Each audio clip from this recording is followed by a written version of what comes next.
présent. Mesdames, Messieurs, bonsoir. On va commencer l'ordre du jour de ce conseil communautaire après cette allocution, cette présentation de la Direction générale des finances publiques. Avant ça, on va, si vous voulez bien, faire un peu l'état des présents et des absents. Donc nous avons, je crois, 5 procurations, si je ne dis pas de bêtises, 7 procurations. Ah, merci beaucoup. Procuration de Mme Cathy Climat à M. Fournier. Procuration de Mme Roussel à Mme Ségers. Procuration de Mme Poirier à M. Martin. Procuration de Mme Munoz à Mme Marmier. Procuration de Mme Rouvier-Chiminot à Mme Fougas. Et procuration d'Audrey Chiminot à M. Sanchez. Et ensuite, procuration de Mme Hélène Dédier-Casier à M. Camaillon. C'est ça? On n'a oublié personne. Donc 7 présents, 7 procurations et combien de présents? 26. Donc ça fait 26 et 7, ça fait combien ça? 33. Et donc nous avons un absent. Hein? D'accord, ok. L'absent, je suppose que c'est M. Fouque, si je ne dis pas de bêtises. M. Fouque est absent. Donc on aura 33 votants ce soir. Avant de commencer, on va, si vous voulez bien, désigner un ou une secrétaire de séance. Qui est candidat pour être secrétaire de séance? M. Martin? M. Martin est candidat. Est-ce qu'il y a des oppositions à ce que M. Martin soit notre secrétaire de séance ce soir? Des abstentions? Allez, donc M. Martin sera notre secrétaire de séance. Avant de commencer l'ordre du jour précis, vous avez d'abord le procès verbal que vous avez normalement tous reçu, qui est quand même assez étoffé, beaucoup de pages, plus de 50 pages. Est-ce qu'il y a des remarques sur le procès verbal du dernier conseil communautaire du 12 avril? S'il n'y a pas de remarques, qui est contre son approbation? Qui s'abstient? Donc ce procès verbal est adopté. Nous avons ensuite, comme donné acte, les décisions que j'ai prises par délégation de votre part. Là aussi, vous avez une liste de décisions. Est-ce qu'il y a des demandes d'information sur l'ensemble de ces décisions? Et ensuite, vous avez aussi porté à votre connaissance l'ensemble des bureaux, des questions qui ont été abordées depuis notre dernier conseil communautaire. S'il n'y a pas de remarques là-dessus, donc on ne le vote pas, hein, c'est un donné acte, c'est pour information.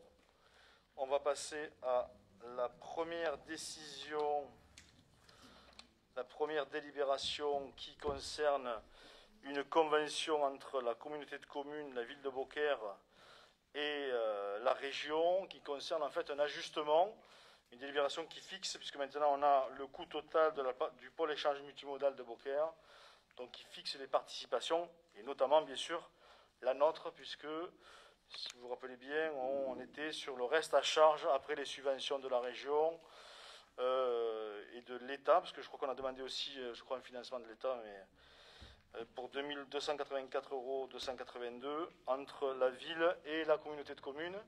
Donc notre participation se situerait pour un montant maximal de 563 391,70 €. Voilà.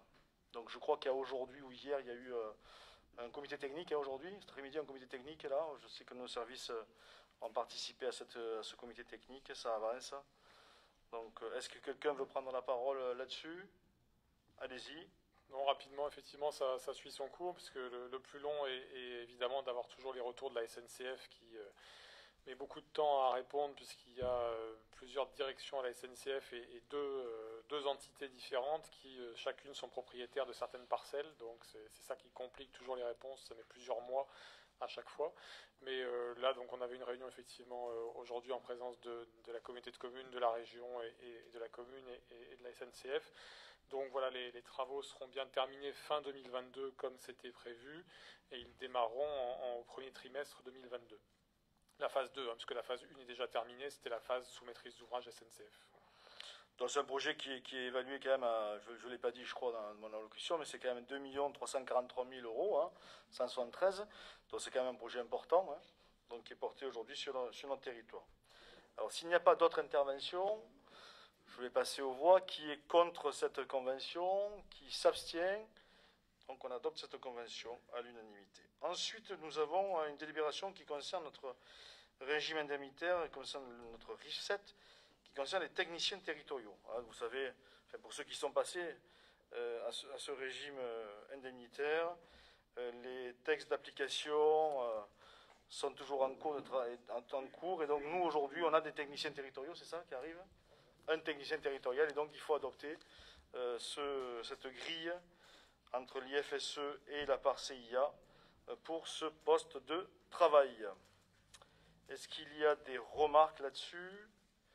S'il n'y a pas de remarques, qui est contre cette proposition? Qui s'abstient? Donc adopté aussi à l'unanimité. La question numéro 3 concerne aussi la partie RH. Ce sont des suppressions de postes, puisque vous avez des gens qui ont été... On a créé des postes dans les conseils antérieurs pour nommer les gens. Et ensuite, on supprime les postes quand ces gens sont nommés sur leur poste que nous avons ouverts. Et nous avons aussi, je crois, si je ne dis pas de bêtises, des départs volontaires là-dessus, c'est ça? Un départ volontaire aussi, qui concerne un poste de ces suppressions de postes. Est-ce qu'il y a des remarques là-dessus? Des demandes d'explication?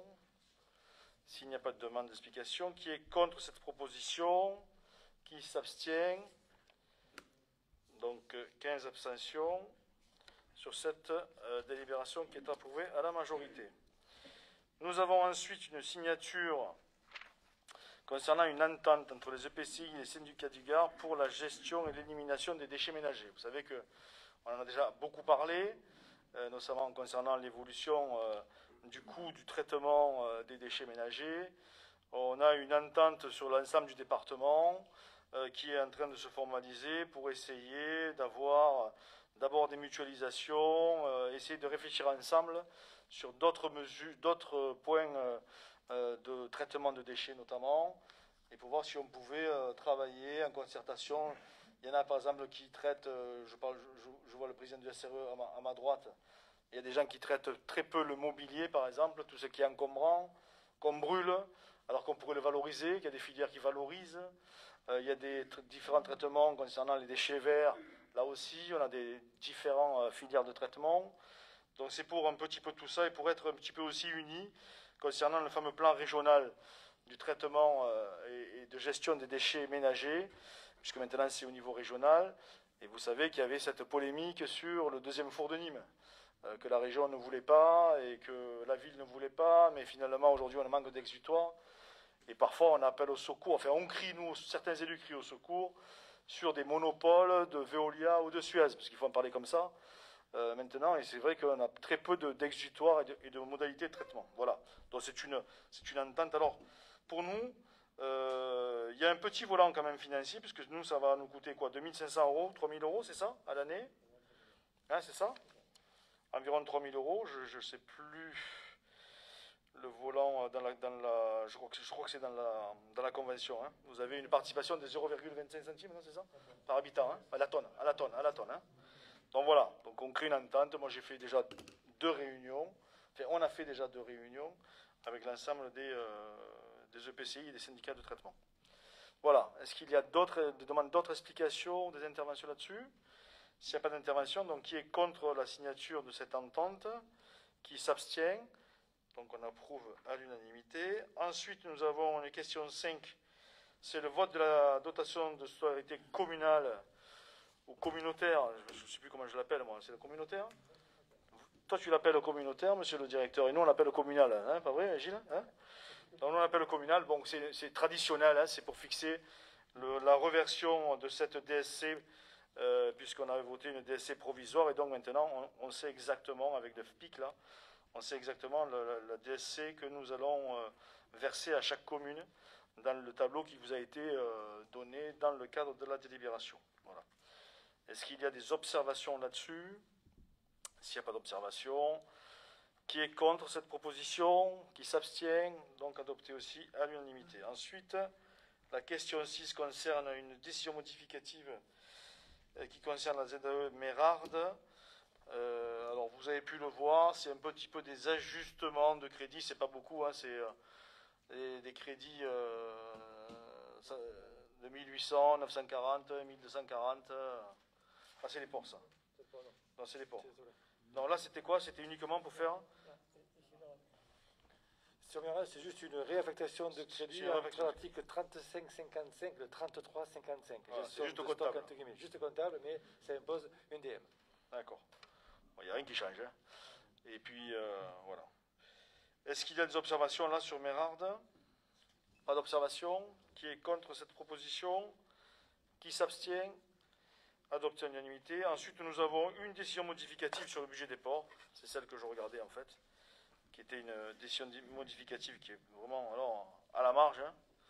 Vous avez pu le voir, c'est des virements de crédit entre recettes et dépenses. Hein.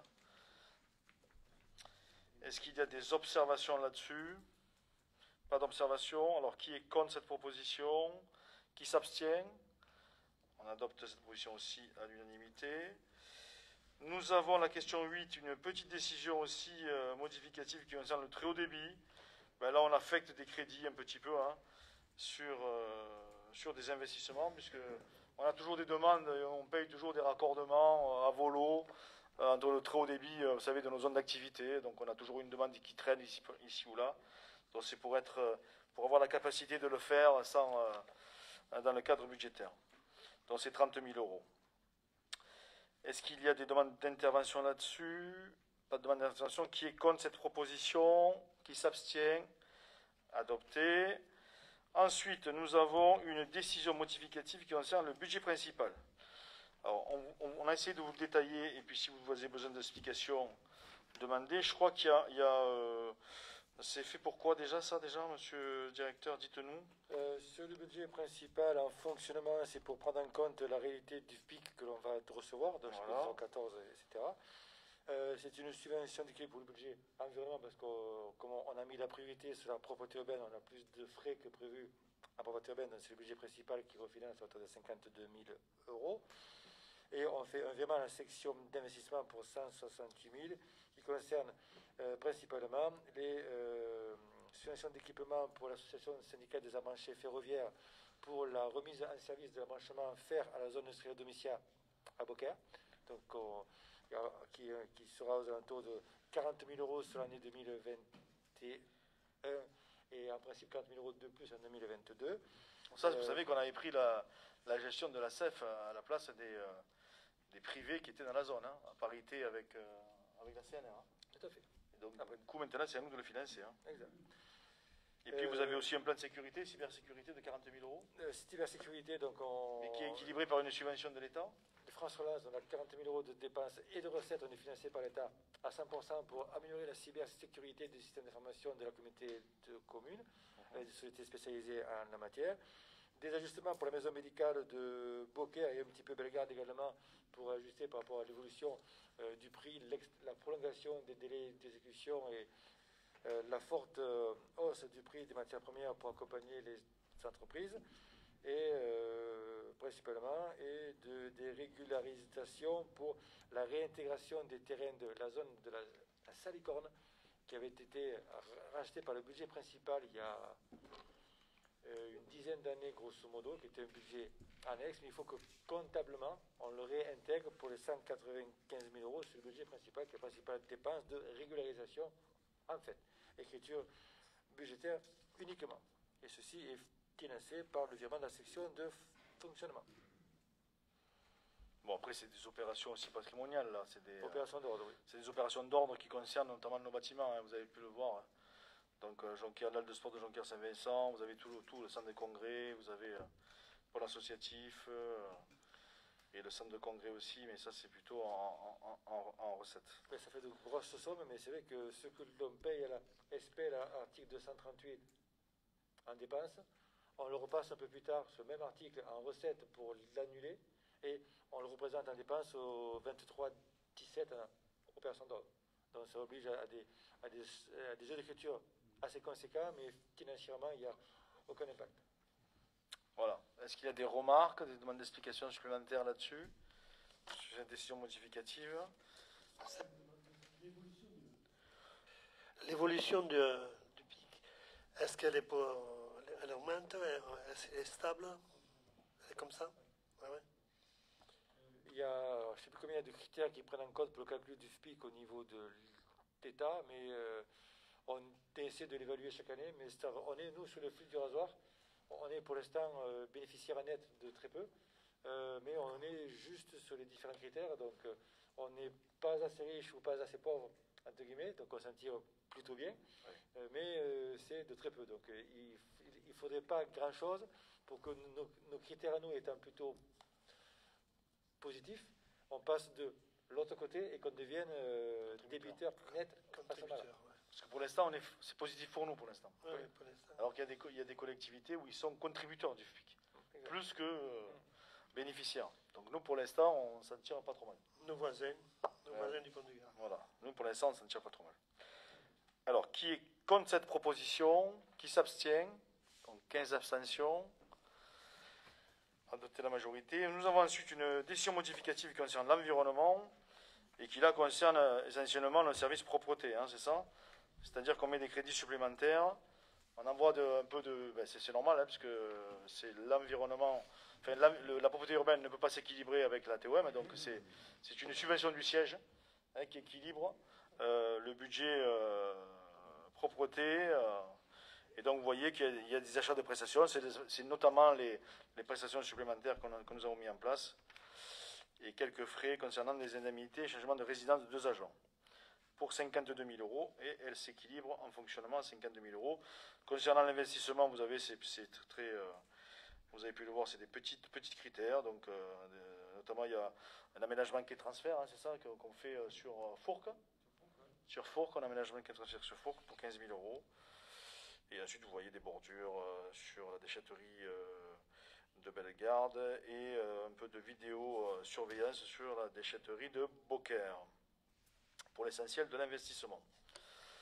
Voilà. Est-ce qu'il y a des interrogations, des demandes d'explication sur cette délibération? S'il n'y a pas, qui est contre cette proposition de décision modificative et qui s'abstient? Donc adoptée à l'unanimité. Nous avons ensuite une décision modificative aussi numéro 1 qui concerne la zone d'Omicia. Donc là, monsieur le directeur, c'est quoi? C'est parce qu'on va acheter, c'est ça? C'est des ajustements, oui, de prévision, ajustements techniques sur ce budget assez conséquent qui est en train de se finir. Donc on a les derniers terrains qui rentrent en compromis. Donc c'est pour mieux ajuster les prévisions par rapport aux exécutions prévues. D'accord. Là, c'est pas dans les dépenses, c'est pas l'achat des parcelles que je vais peut-être signer. Aussi, Michael. Oui, ça, non? Oui. En fait, on va racheter des parcelles on avait vendu des parcelles, une ou deux d'ailleurs, je crois, 2 parcelles, 2 petites parcelles, à une société qui n'a rien fait depuis. Et donc, dans la vente, nous avions prévu de les racheter si rien ne se fait, pour pas que les gens fassent de la spéculation foncière sur du foncier communautaire. Donc ça représente, c'est les 96 000 €, je crois, hein, c'est ça? Et les 85 000 et les 92 et les 96, non? 85 000. Les 85 000, bon voilà. Donc en fait, on va racheter pour le compte pour la compte de la communauté de communes, ces 2 parcelles qui vont revenir et que nous, après, on les remettra à la vente pour d'autres entreprises. Non mais c'est intéressant, c'est de le dire, parce que ça veut dire qu'on a déjà vendu, et là on rachète pour qu'il y ait vraiment une activité qui se réalise, et pas du foncier qui dorme comme ça, et qui fasse de la spéculation. Voilà. Est-ce qu'il y a des interventions là-dessus, sur cette décision modificative? Donc qui est contre cette proposition?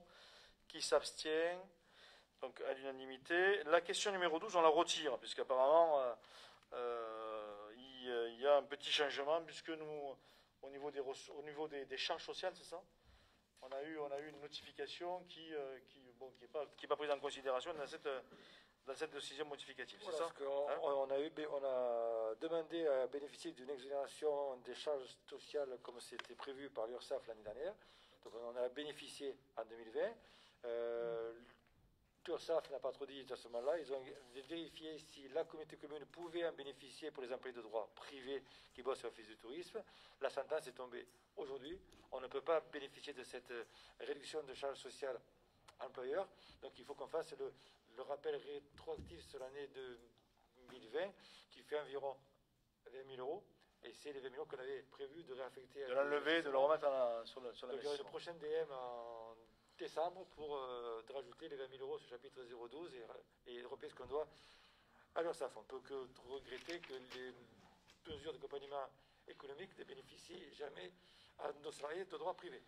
Donc on verra quand même de prévoir quand même que les fenêtres, que les portes du château ne tombent pas sur les visiteurs de l'Escape Game, parce que dans le corps de la délibération, on a émis que c'était pour faire l'entretien des huisseries. Donc il faut faire attention que notamment toute la partie huisserie soit en bon état et qu'on puisse la réparer dans le cadre du budget de l'Office de tourisme. Donc la question 12 est retirée de l'ordre du jour. La question 13 concerne les tarifs d'animation et les tarifs de groupe pour l'Escape Game. Ces questions-là, bien sûr, ont été soumises avant de passer en conseil communautaire, au conseil d'exploitation de l'Office de tourisme, qui a donné un aval, qui a voté toutes ces délibérations. Donc ce corps de délibération concerne des nouveaux tarifs, notamment pour tout ce qui est groupe, concernant notre animation un peu phare de cette année, l'Escape Game de la forteresse, qui marche plutôt très bien.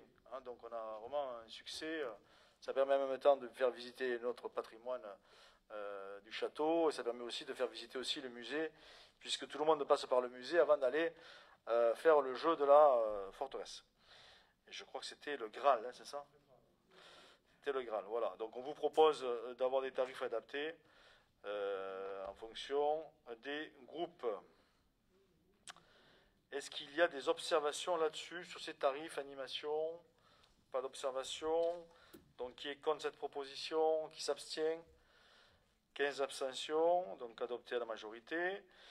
Nous avons ensuite une délibération qui est importante, que l'on fait tous les ans, c'est concerne l'exonération de TOM pour l'année 2022 et qu'il faut que l'on passe avant le 30 septembre pour que les sociétés qui sont listées dans le tableau joint à la délibération soient exonérées parce que, bien sûr, on ne collecte pas leurs déchets, tout simplement.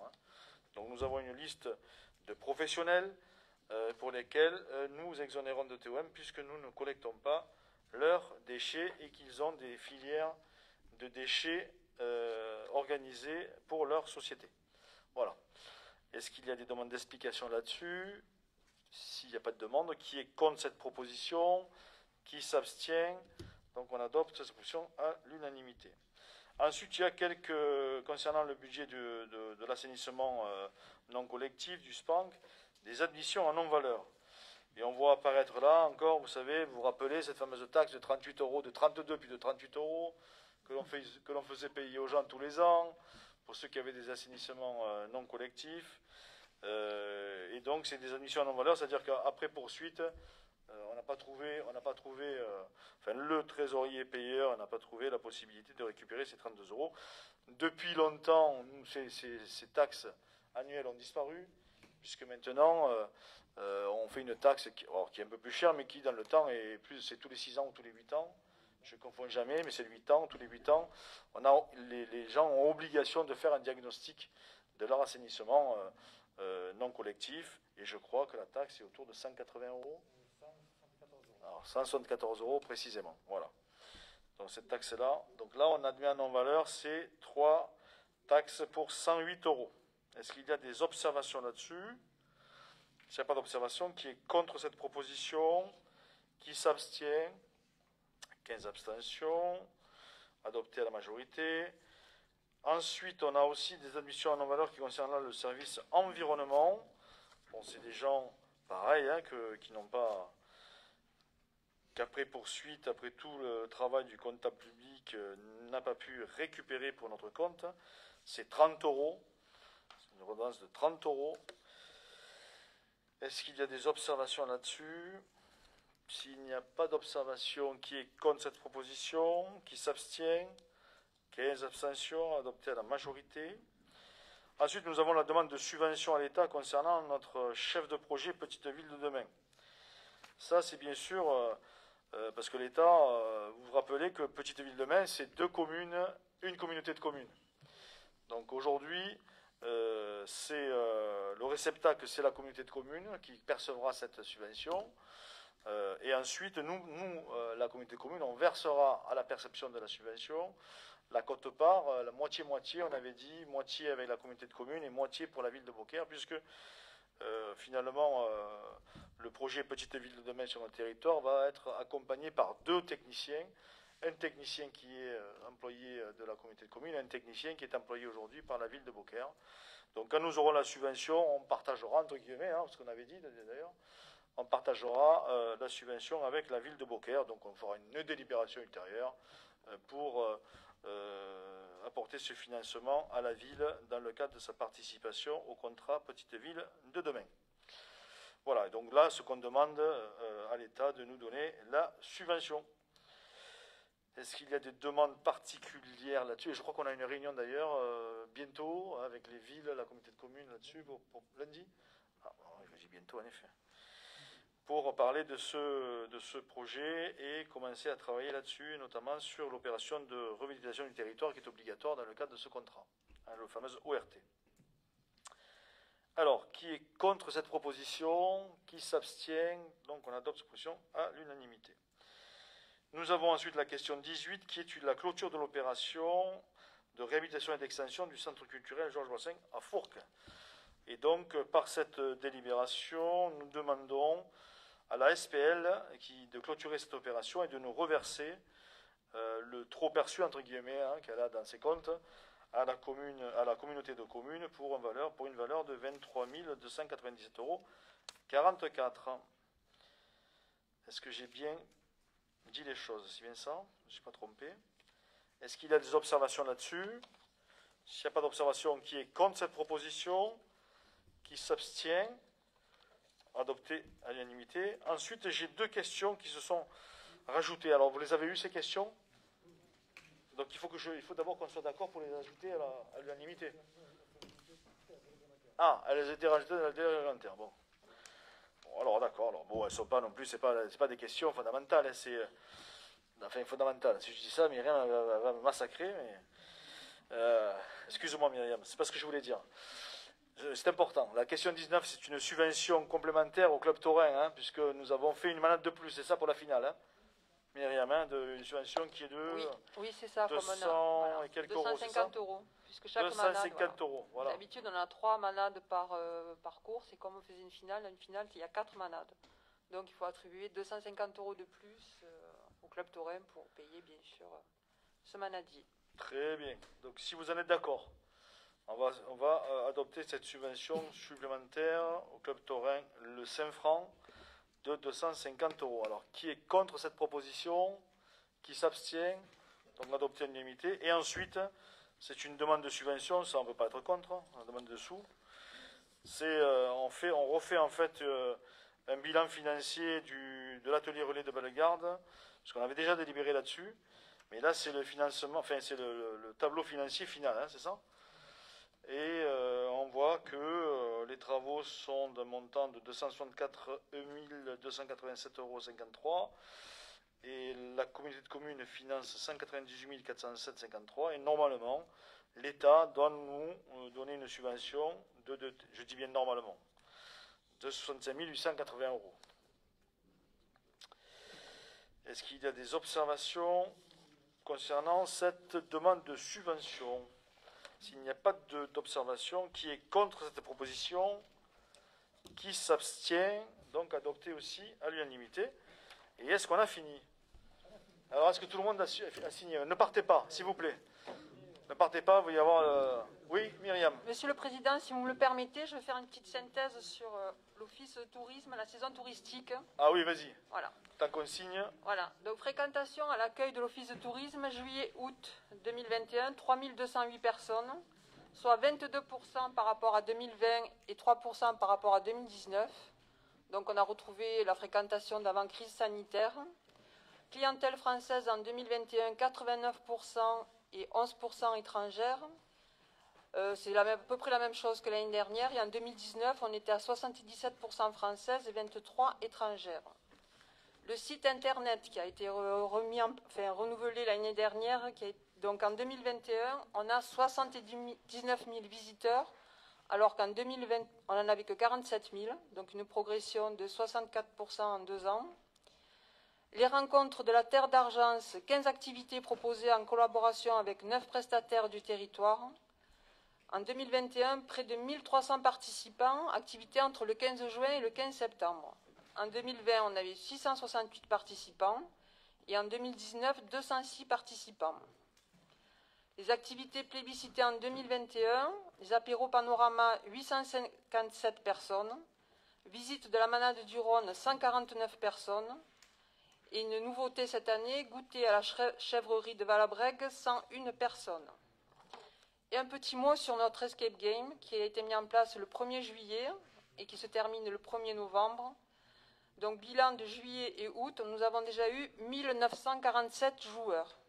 Clients, familles, ados, jeunes adultes et quelques seniors. Clientèle française majoritaire.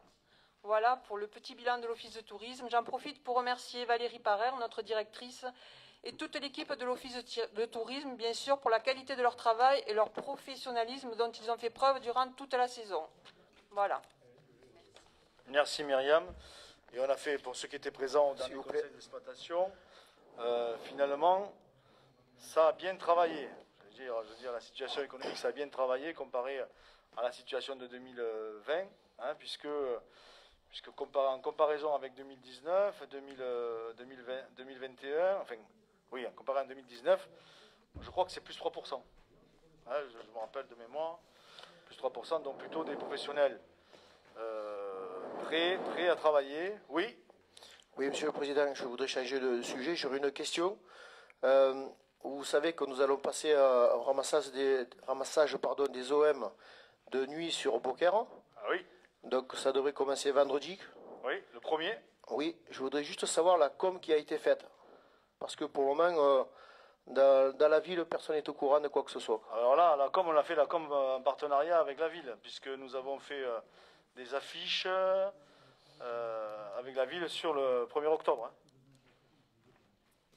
Oui, vous avez diffusé dans les boîtes aux lettres dans le centre-ville. Et je pense que oui, je pense qu'on a... Mais dans mon quartier, il n'y en a pas.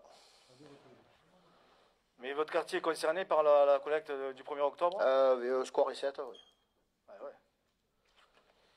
Et je crois qu'il doit y avoir aussi une publication sur vos réseaux sociaux et sur les nôtres entre aujourd'hui et demain. Donc, et je crois qu'on a déjà fait, nous, des publications, on a déjà fait beaucoup, mais je bon. que ça doit être refait. Mais alors, ça, c'est important de le savoir, quels sont s'il y a des loupés, entre guillemets, de rue ou des loupés de zone en boîte aux lettres, en boitage, parce que les gens, croyez-moi, tout le monde ne regarde pas les réseaux sociaux tous les jours, quand même. Hein. Donc, il y a encore des gens, il faut leur apporter l'information en porte-à-porte. Hein. Donc, s'il y a vraiment, M. Vidal, rapprochez-vous de M. Dautria derrière, là, qui est le chargé de communication, et donnez vraiment les rues, que si vous dites qu'il y a des quartiers, enfin, des rues, en tout cas, le soir et 7, qui n'a pas été boité, il faut vérifier, et on fait un boitage complémentaire. Hein. Et là, il faut, alors là, sur ce sujet, franchement, il ne faut pas qu'on ait de polémique. Hein. Parce que là, on est ensemble sur le sujet, on a fait le choix en commun. Moi, c'était le choix, hein, votre choix, le choix de la ville qu'on a suivi. Et je trouve que c'est bien. Maintenant, il faut l'accompagner tous. Hein, il ne faut pas qu'on ait des freins, ni les uns, ni les autres. Hein. Parce que sinon, malheureusement, il faudra faire un retour en arrière. Et voilà, donc c'est bon. Après, si on fait un retour en arrière, on refera, c'est pas le problème. Mais en tout cas, il faut essayer là-dessus de faire de la communication efficace, qu'on soit ensemble et qu'on ne dise pas les uns et les autres des choses différentes. Hein. Non, mais c'était vraiment juste pour savoir où ça en était. C'est juste ça la question. Ah non, mais là, ça en était, monsieur Vidal. Nous, on est en partenariat avec la ville. Normalement, on communique ensemble avec la ville. Tout ce qu'on a fait, on l'a fait encore en partenariat. Enfin, je regarde mes services parce que c'est le message que j'ai voulu. Et c'est ce que j'ai voulu depuis le début sur cette mise en place de collecte. Et là-dessus, il ne faut pas qu'on soit... il faut pas qu'on dise c'est Martinez et Sanchez. Voilà, là, on est ensemble. Si on perd, on perdra. Enfin, on reculera ensemble. Et si on gagne, on gagnera ensemble. J'espère qu'on va gagner. J'espère qu'il faut tout faire pour que ça s'améliore. Mais par contre, votre remarque est pertinente. S'il y a des rues qu'on n'a pas boitées, il faut le faire. Parce que je le dis, je le répète, ne croyez pas que tout le monde regarde Facebook, Instagram, Twitter tous les jours. Donc ça, c'est important, hein, M. Vidal, vraiment. Donc Pierre, il a entendu. Je crois que j'ai parlé assez fort. Et s'il ne connaît pas le square S7, mais je pense qu'il connaît maintenant très bien le square S7, Il va regarder, demain, il regardera les rues et on regardera votre adresse, monsieur Vidal, et on prendra soin de mettre un papier dans votre boîte aux lettres. Comme ça, au moins, on saura qu'on est passé, dans votre quartier. Non, mais vous avez raison. Ça, par contre, il faut y faire attention. Parce que je pense que c'est la première... Enfin, on a fait des communications, mais je pense qu'il faudra recommencer, et recommencer, et recommencer. Vraiment répéter. S'il vous plaît, je voudrais simplement apporter une petite question aussi, une petite remarque. Je pense que la communication a bien marché parce que beaucoup de Beaucairoises et Beaucairois m'appellent. J'ai reçu un courrier donc, que je te transmettrai, Julien, concernant. Beaucoup de Beaucairois se plaignent de l'horaire. Ils trouvent que c'est trop tôt, 20h. Voilà. Donc il faudra voir si ça après. Oui, on peut faire travailler Si les gens à 3 on heures du peut matin. le faire à 21h, mais non, mais je préfère le dire. Donc la communication a On a- marché parce que les on a gens une- disent que 20h c'est trop tôt, les restaurants, ils n'auront pas les restaurateurs n'auront pas fini, ils vont garder toute une journée les OM. Donc comment ça se passait? Bon, c'est ce que c'est. Non, sur les restaurateurs, il y a eu une réunion justement avec les services de la communauté de communes et de la commune, où les restaurateurs sont ceux qui seront ramassés en dernier, donc vers minuit. Donc il n'y a pas de... En fait, on s'est calé. Enfin, là-dessus, il faut qu'on soit tous au même point d'information. Voilà. Non, mais les gens ils disent après les choses, ils disent, mais aujourd'hui, la collecte, elle est organisée. On a fait normalement, je dis bien normalement. Après, comme dit M. Vidal, si on a raté une rue, bon, on a raté une rue. Ça, il faut en prendre en considération. Mais aujourd'hui, on a fait tout, on a rencontré les professionnels, ensemble. Normalement, tout le monde est au courant. On est calé pour les professionnels, les prendre en dernier. Donc, ils auront le temps de sortir leurs déchets. Et après, j'allais dire, on va voir. Hein. De toute façon, tant qu'on ne sait pas, on ne sait pas. Donc, on va voir un petit peu comment ça se passe. Et puis, moi, j'espère que ça va bien se passer. Alors, après, on me dit, mais ils vont repasser le matin. Alors, non. Attention. On va croire qu'on va passer le soir, on va passer le matin, on va passer l'après-midi, on va passer le soir. Non, on passe le soir. Donc là aussi, il va falloir aussi dire aux gens, on va passer le soir. On ne passera pas 3 fois par jour ou 2 fois par jour. Donc après, avec les professionnels, on en avait partagé ensemble que si, notamment aux manifestations, parce que là aussi c'est compliqué, les manifestations. Là aussi, il faudra caler quand il y a des manifestations. Parce que, on parle tous comme des livres là, devant nos micros, mais après, quand il y a des manifestations, parfois, il y a des choses qui se passent en dehors des horaires que nous avons établis. Donc là aussi, il faudra aussi s'adapter. Je pense qu'aujourd'hui, le prestataire qu'on a pris va s'adapter, et s'il doit s'adapter, on s'adaptera. Et puis je le dis aussi sincèrement, hein, si ça marche, si on voit que ça ne marche pas au bout de X temps, écoutez, on prendra acte et on reviendra. Hein. Parce que... Mais en tout cas, on a fait, je crois, enfin, de mémoire, Pierre, si tu m'arrêtes, ou tu me fais signe si je dis des bêtises, mais on a fait en plusieurs langues, on a essayé d'être simple, et puis je crois que nous tous, on est aussi des ambassadeurs aussi d'information, c'est-à-dire aussi, on peut dire aussi aux gens, voilà, c'était une demande de la ville, nous on a accordé ça parce que je pense que c'était bien, il fallait aussi voir un petit peu ce qu'on pouvait faire, on avait aussi participé, on avait annoncé depuis longtemps. On a interrogé, on a vu les professionnels notamment dans les quartiers. Et puis après, il faut expliquer aux gens que c'est le soir et qu'il faut sortir le soir, en soirée, avant que ça passe, leurs ordures ménagères et pas le matin. Pas à midi, pas à 2h. Voilà. Et on verra bien. On a commencé aussi avec de la propreté urbaine, puisqu'on a voté ce soir... Il y a le gars qui passe maintenant et qui passe, je crois, c'est les week-ends, je crois, c'est ça? Les week-ends qui passent à pied avec un genre de véhicule électrique. Donc écoutez, on va essayer d'améliorer. Hein. Ah, monsieur le vice-président, on améliore, on fait ce qu'on peut. On améliore. Tout le monde a signé? Ah.